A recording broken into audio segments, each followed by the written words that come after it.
तो पाकिस्तान में containment of China में अब पाकिस्तान को सोचना पड़ेगा किस तरफ से लड़ना है। एक तरफ इंडिया अमेरिका है, अगर इंडिया और अमेरिका के साथ लड़ना है तब फैसला कर लो, और एक तरफ चाइना और रूस और आप सिर्फ फैसला कर लो। बल्कि अब तो सऊदी अरब, ईरान भी आपने अपना एम्बेसडर भेज दिया है। चाइना के लिए अब अल्टरनेटिव रूट आ गया है। आप समझते हैं ना कि चाइना जो है, यानी कि पाकिस्तान में लाहौर तो गए हो, लाहौर तो आर्टिलरी से गए हो। लाहौर के लिए इतना इमोशनल होने की जरूरत नहीं कि प्रलय मिसाइल, वो तो बोफोर्स से ही चला जाएगा लाहौर। भारत ने एक बार फिर तय किया कि आतंकियों को पालने वाले और दूसरों की जमीनों पर कब्जा करने वाले देशों को फिर से सबक सिखाई है।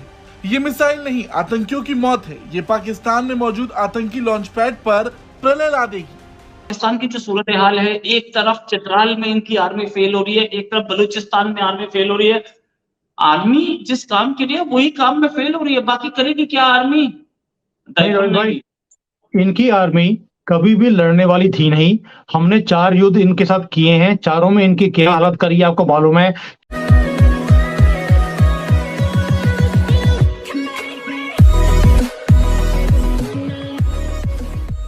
नमस्कार दोस्तों, अब यहाँ पर बात हो रही है कि पाकिस्तानी आर्मी कभी भी लड़ने लायक थी नहीं। एक हवा बनाया हुआ था पाकिस्तान के अंदर कि भाई पाकिस्तानी आर्मी सबसे ज़्यादा उस टाइप की लेवल की है, और इंडिया भले ही हमारे खिलाफ कितना भी स्ट्रांग हो जाए लेकिन हमारी आर्मी हमेशा यहाँ रहेगी, वगैरह वगैरह। अब 1947, 48, 49 में अगर देखो तो कश्मीर लेने के लिए आए थे, 20-25% कश्मीर उनको मिला, वो भी हम आजकल में ले लेंगे। उसके बाद 65 की वॉर हुई, उसमें भी हम लाहौर ऑलमोस्ट छीन लिया था हमने, फिर वापस कर दिया। उसके बाद 71 में तो वही 2 टुकड़े ही हो गए पाकिस्तान के, और उसके बाद कारगिल में क्या हुआ हम सबको पता है। कहने का मतलब ये है कि पाकिस्तानी आर्मी जिस चीज़ के लिए रिक्रूट की जाते हैं लोगों को, मतलब लड़ने के लिए, उसको छोड़कर सब कुछ कर लेती है। पाकिस्तानी लोगों को मारना, पाकिस्तान के पॉलिटिशियन को मारना, पाकिस्तान में किसी भी और चीज़ के धमाके करवाना, आतंकवादी ग्रुप को सपोर्ट करना, ये सारा सब कुछ करेगी। लेकिन जिस चीज़ के लिए उनको रिक्रूट किया है वो कभी भी नहीं करेगी। और यहाँ पर यही डिस्कशन हो रहा है कि भाई ना ही वो पहले स्ट्रांग थे, ना ही अब भी स्ट्रांग है। एक हवा बनाया हुआ था जो फूट चुका है। इसी के साथ ही वीडियो शुरू करते हैं। चाइना पाकिस्तान से मायूस हो गया। ये मेरे हाथ में जो खबर है ये बड़ी इंपॉर्टेंट है। Taliban accept first Chinese ambassador appointed to Kabul since takeover. ये पाकिस्तान का जाना चाहिए था इस तरह। चाइना ने अपना एम्बेसडर भेज दिया है। चाइना के लिए अब अल्टरनेटिव रूट आ गया है। आप समझते हैं ना कि चाइना जो है वो आप पर रिलाय कर रहा है, और आप जो है अमेरिका को भी आंखें दिखा रहे हैं। आप वो बीवी हैं कि जो 4-5 मोहल्ले के लोगों से जिसने तल्लुकात इस्तवार करे हैं, वो कहते हैं खामद हमारे साथ बेहतर थे। वो नहीं हो सकता। उन्होंने एम्बेसडर भेज दिया है। तो पाकिस्तान में कंटेनमेंट ऑफ चाइना में अब पाकिस्तान को सोचना पड़ेगा किस तरफ से लड़ना है। एक तरफ इंडिया अमेरिका है, अगर इंडिया और अमेरिका के साथ लड़ना है तब फैसला कर लो, और एक तरफ चाइना और रूस और आप सिर्फ फैसला कर लो। बल्कि अब तो सऊदी अरब, ईरान भी आपका बड़ा खतरनाक सिस्टम है। पिनाका का मतलब आप लोगों को पता ही होगा, जिन्होंने वेद पुराण पढ़े हैं उनको पिनाका का मतलब पता होगा। ये शिवजी के धनुष का नाम था पिनाका। जो भगवान शिव के धनुष का जो नाम था वो पिनाका था। उनके नाम से ये वेपन बनाया है, मल्टी बैरल रॉकेट लॉन्चर। बड़ा ही खतरनाक, बहुत डेडली। कहते हैं जब ये फायर करता है ना तो एक certain area by certain area, कुछ मतलब about 1 kilometre, slightly less than 1 kilometre, इसको पूरा राख कर देता है जब पिनाका के सारे ट्यूब्स खुलते हैं। और पिनाका पूरा चलता है ना, एक साथ रॉकेट एक के बाद एक के बाद एक के बाद एक, पता नहीं कितने रॉकेट हैं इसमें, 2-3 दर्जन होंगे। I think at least 40 rockets if I am not mistaken. Could be more, could be less, I am not sure, क्योंकि ये लेटेस्ट वेपन सिस्टम्स है, हमारे टाइम पे तो होते नहीं थे ये। तो ये जब खुलेगा ना पिनाका, तो ये जब खुलेगा उसके बाद सबका सब जहां पे गिरेगा वो पूरा एरिया कहते हैं कि राख कर देता है, बर्बाद कर देता है पूरे एरिया को। तो ये पिनाका।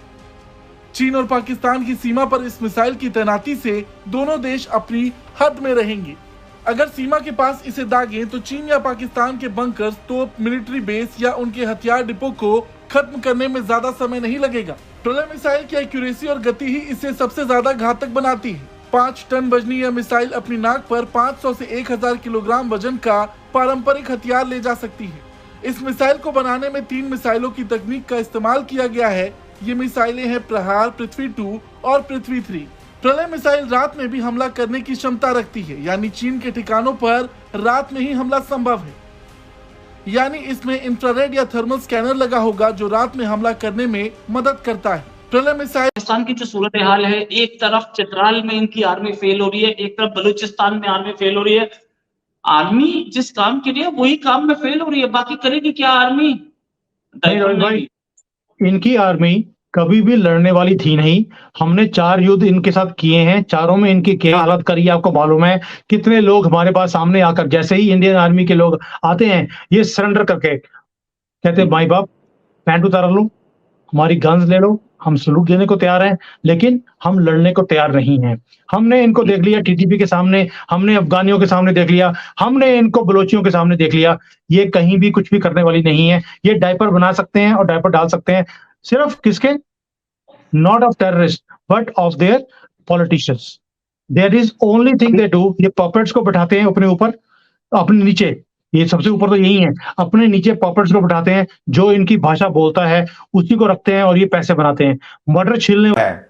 और वो चाहते यही हैं पाकिस्तान के अंदर कि पाकिस्तान में कोई डेमोक्रेटिक प्रोसेस ना चले, इलेक्शन कमीशन इसको आगे पीछे घुमाता रहे, लोगों के अंदर एक इंसर्जेंसी पैदा हो, लोगों के अंदर बदअमनी पैदा हो। जाहिर बात है, गवादर में बदअमनी होगी, गिलगित में बदअमनी होगी, तो नुकसान किसका होगा? चीन का, पाकिस्तान का नहीं। सीपैक खतरे में पड़ जाएगा।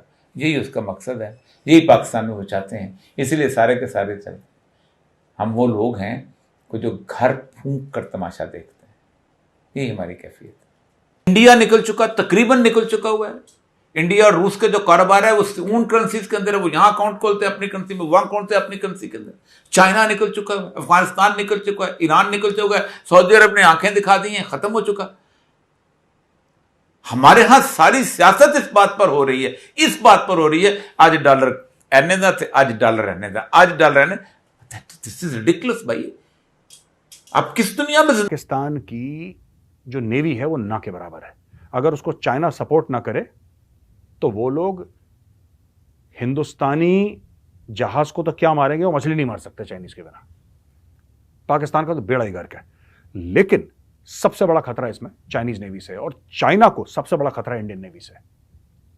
और इसका यह कारण है कि Indian navy head to head जा रही है। चाइना के पास एयरक्राफ्ट कैरियर है, हमारे पास एयरक्राफ्ट कैरियर, हम भी उनके बिल्कुल पीछे टकाटक लगे हुए हैं चाइनीज के पीछे। और हमें पता है कि हमें क्या करना है। जब लड़ाई होगी तो मलाका चौक कहते हैं, किस दिन बैठ के समझाएंगे आपको मलाका स्ट्रेट्स में क्या एक्शन होने वाला है।